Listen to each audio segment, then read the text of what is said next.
And I caution people that are doing things, maybe not even transformational, but major changes within their organizations, sometimes transformational, to be very wary of what's called groupthink. Because, once the big guy or gal says, this is my idea, we're doing this, well, of course, everybody's going to fall in line, but often it's like, we're doing this and I don't want to hear any. And so I believe that that quickly forms an echo chamber in which anybody that does ask legitimate, concerned, professional questions, they get marginalized. They either get fired or they're not invited to the meetings anymore. They're not one of the blessed anymore, and they're gone. And now you've got people in the meetings that, for honest reasons or personal self-serving careerist reasons, they're on board, whether they are or not. They're preaching the school song, so to speak, singing the school song. And I would ask your opinion on this. I tell people, if you roll out a significant change and nobody is asking, well, what if? Have we thought about if those questions aren't being asked, you should be very, very alarmed.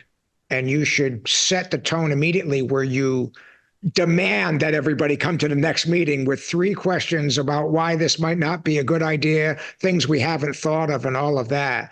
Because I have not seen anything good result from an echo chamber.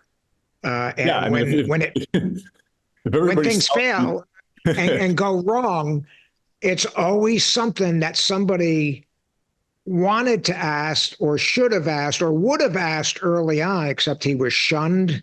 And it was like, we're doing this and we don't want to hear any honest questions, are kind of looked at as naysaying, or you're not on board, or you're divisive or corrosive or whatever. Any thoughts?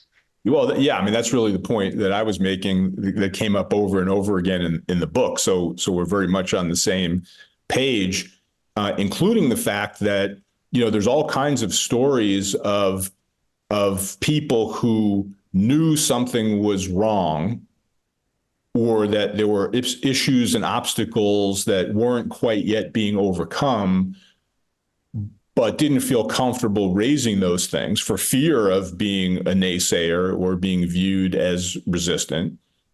And then the whole effort of ultimately crash and burn because those things weren't surfaced and addressed. There are many more examples of those kinds of problems than the fact that no one saw those problems at all, and we were completely unaware that it was really an issue. I mean, that happens too, but not nearly to the same degree. And it just reminds me of CEO I worked for a number of years ago. Great guy, great leader by the name of Ron Sugar, when I was the chief HR officer for Northrop Grumman.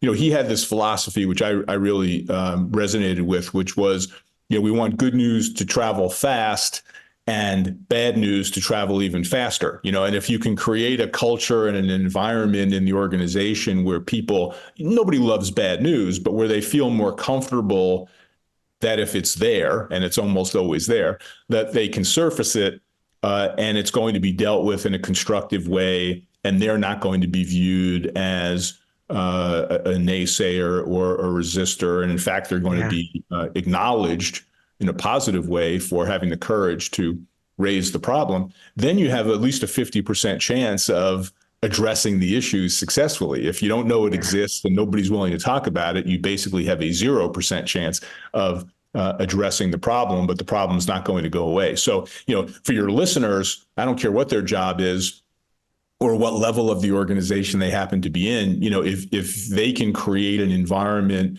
on the team that they're a part of where good news travels fast and bad news travels faster, you have a huge leg up on being able to drive successful change, whether it's big transformational change or smaller, more incremental change. That condition, that cultural attribute of having bad news travel faster than good news, is essential.